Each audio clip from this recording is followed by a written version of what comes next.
এদিকে শেখ হাসিনার রায় ঘোষণার পরেই যুদ্ধে নেমে পড়ল আওয়ামী লীগ ছাত্রলীগের হাজারো নেতাকর্মী। জামায়াত নেতা জনাব শাহজাহান চৌধুরীর সেই বক্তব্য আমরা ফান করে বলেন ঐতিহাসিক বক্তব্য, এটা একটা ঐতিহাসিক বক্তব্যই হয়েছে। সেটা নিয়ে যথেষ্ট আলোচনা সমালোচনা হয়েছে, এখনও এটার জের চলছে। আমি গতকাল টকশোতে গিয়েও দেখলাম যে এই ইস্যুটা আসছে, এই ইস্যু নিয়ে কথাবার্তা হচ্ছে। এটা নিয়ে পরে আমি এটা নিয়ে ইনস্ট্যান্টলি একটা ভিডিও করেছিলাম, এরপর যা যা হলো সেটা নিয়ে একটু কথা বলতে চাই। আর একটা মূল ইস্যুতে ফোকাস করতে চাইবো, সেটা হচ্ছে নির্বাচনকে নিজের পক্ষে আনার জন্য কারচুপি করতে জামায়াতকে প্রশাসন এবং পুলিশ কবজা করার চেষ্টা করছে। এই ধরনের একটা আলাপ, এই ধরনের একটা অভিযোগ বেশ কিছুদিন থেকে আছে। আমি সেটা নিয়েই আসলে মূলত কথা বলতে চাই। তার আগে একটু দেখি যে জামায়াত ব্যাপারটাকে কিভাবে ডিল করছে। আমি বাংলা ট্রিবিউনে দেখলাম জামায়াতের এই নেতা শাহজাহান চৌধুরী ব্যাখ্যা দিয়েছেন। মানে ব্যাখ্যাগুলো প্রায় এটা উনি বলে না, অন্যান্য রাজনৈতিক দলেরও যখন কেউ উল্টোপাল্টা কিছু করে যে ব্যাখ্যা দেয়, মনে হয় যে আমরা খুবই স্টুপিড, আমরা কিছু বুঝি টুঝি না। যাই হোক, শাহজাহান চৌধুরী বলছেন, দলীয় সম্মেলনে আমি যে বক্তব্য রেখেছি তার মূল কথা হলো প্রশাসন দেশের স্বার্থে, জাতির স্বার্থে কাজ করবে। বর্তমান সরকারের অধীনে দেশের স্বার্থে পুলিশ ও প্রশাসনকে কাজ করতে হবে, আমি সেটাই বোঝাতে চেয়েছিলাম।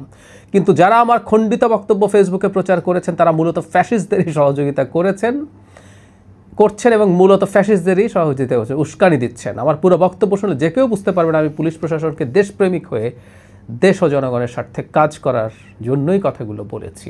মানে ফ্যাসিস্ট নিয়ে আসলে আসলে জিনিসটা ধামাচাপা দেওয়া যায়। সুতরাং জামাতের সমালোচনা করলে ফ্যাসিস্টের সমালোচনা, জামাতের সমালোচনা করে ইসলামেরও সমালোচনা, ইসলাম বিদ্বেষী হয়ে যায়, নাস্তিক হয়ে যায়। এটা বহুবার খেয়েছি। জামাতের তৃতীয় শ্রেণীর এই কৌশলগুলো কতটা কাজ করে তাদের একটু ভেবে দেখা দরকার। তিনি এরপর বলেন যে ভারত অনেক রকম চেষ্টা করছে, তারা বস্তা বস্তা টাকা অস্ত্র ঢোকাবে, লেভেল প্লেইং ফিল্ডের জন্য প্রশাসন ভালো মতো কাজ করতে হবে। আমরা বলতে এখানে জনগণের কথা বলছেন, তাদের কথায় উঠবে, তাদের কথায় বসবে, এই হলো তার ব্যাখ্যা। এটা নিয়ে একটু দেরিতে হলেও গতকাল আমি দেখেছি যে পুলিশের বিশেষ ক্যাডার পুলিশদের সংগঠন তারা এটার প্রতিবাদ জানিয়েছেন। এটা আরও আগেই তাদের এই প্রতিবাদ জানানো দরকার। আর এখনও নির্বাচন কমিশনের আচরণবিধি লঙ্ঘনের আলাপ হয়নি এবং এখনও কেউ একজন ফর্মালি তিনি নির্বাচন করছেন সেটাও অফিসিয়ালি হয়নি, এটা তফসিলের পরে হয়। ফলে নির্বাচন কমিশনের সেই অর্থে অতটা এখতিয়ার নেই, কিন্তু একটা সফট ধরনের হলেও বিবৃতি নির্বাচন কমিশন দিতে পারত। কারণ এই আলাপগুলো যখন হয় এগুলো নির্বাচনের ব্যাপারে মানুষের নির্বাচন সুষ্ঠু হবে কিনা সেই ব্যাপারে শঙ্কা তৈরি করে, এটা ফর শিওর। জামাতে ইসলামীকে আমরা দেখেছি এটাকে খুবই ধরি মাছ না ছুঁই পানি টাইপের একটা স্টেটমেন্ট দিয়েছে জামাতের সহকারী সেক্রেটারি জেনারেল। উনি বলেছেন যে এটা তার ব্যক্তিগত মন্তব্য, এটার ব্যাখ্যা তিনি দিতে পারবেন, তারা ভেতরে এটা নিয়ে তারা তাদের মতো করে জিনিসগুলো ডিল করার চেষ্টা করছেন। এই ধরনের কিছু কথাবার্তা খুবই দুর্বল ধরনের মন্তব্য। যে ঘটনা জনাব শাহজাহান ঘটিয়েছেন, আমি মনে করি এটা জন্য তাকে দল থেকে বহিষ্কার করা উচিত ছিল। বহিষ্কার করে তার এমপি ইলেকশন করা তো দূরেই থাকুক, তাকে বহিষ্কারই করে দেওয়া দরকার ছিল। নিদেন পক্ষে তার এমপি ইলেকশনের জন্য যে মনোনয়ন দেওয়া হয়েছে সেই মনোনয়ন উইথড্র করা দরকার ছিল। যদি আমি জানি না, অনেকেই বলেন যারা জামাত সম্পর্কে জানেন তিনি অতি ক্ষমতাশালী নেতা, তাকে বাদ দেয়া জামাতের জন্য প্রায় অসম্ভবের মতো। যাই হোক, আমি সেই তর্ক বিতর্কে এখন ঢুকছি না, জামাত বুঝবে সে কী করবে। কিন্তু এটাকে সফট ধরনের কথা বলে খুব বেশি গায়ে না নিয়ে জামাত সম্ভবত তার অজান্তেই আমাদের কাছে একটা বার্তা দিচ্ছে যে জামাত এই নির্বাচনে প্রশাসনকেও তার পক্ষে কাজে লাগানোর চেষ্টা করবে। প্রশাসনে এনসিপির লোকজন নেই, মানে এনসিপিকে সমর্থন করে, অনেকে স্বার্থের জন্য এনসিপির সাথে যাবে, কোনো সন্দেহ নেই। নানা রকম স্বার্থবাজ লোকজন ঢুকবে, এনসিপি সেরকম কিছু লোকজন পাবে, উইচ ইজ ন্যাচারাল, সেটা একটা দিক। কিন্তু প্রশাসনে আসলে মূলত তিন মতাদর্শের বা তিন দলের সমর্থক লোকজন পাওয়া যাবে, বিএনপি, আওয়ামী লীগ এবং জামায়াতে ইসলামী।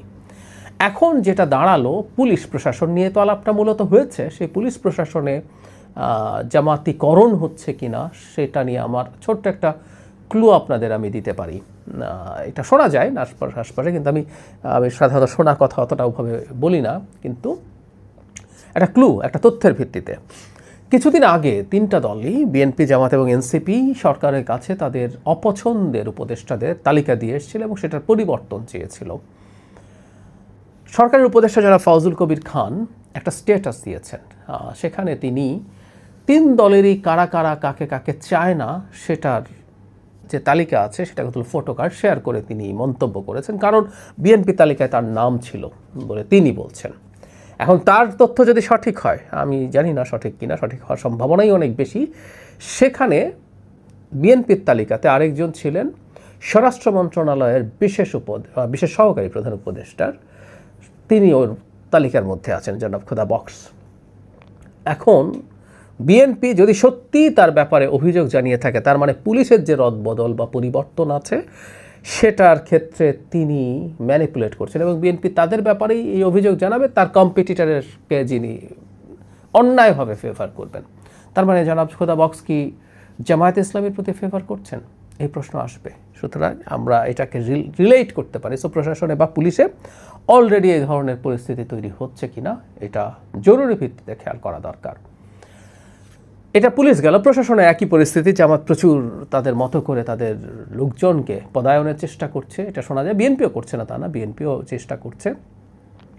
কিন্তু আমার কাছে আরেকটা অ্যালার্মিং জায়গা মনে হয় বাংলাদেশের আগামী নির্বাচনের ক্ষেত্রে।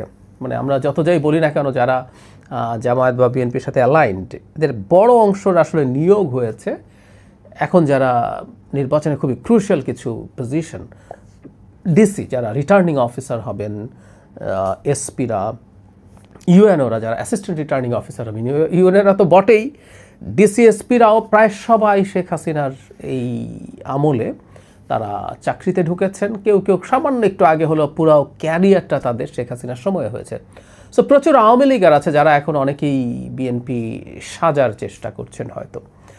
এখন আওয়ামী লীগের সমর্থক যে কর্মীরা আছেন, যে অফিসাররা আছেন, তারা আসলে কোন পক্ষে কাজ করতে পারেন? আমরা এই আলাপটা করার চেষ্টা করছি, অনেকদিন থেকে বলছি। আমি মনে করি শেষ পর্যন্ত সাধারণ কিছু ভোটার, খুবই লিবারেল ভোটাররা বিএনপিকে ভোট দিতেই পারে, দেওয়ার চেষ্টাই করবে। তারা কখনোই জামাতকে ভোট দেবে না, এমনকি শেখ হাসিনা বললেও।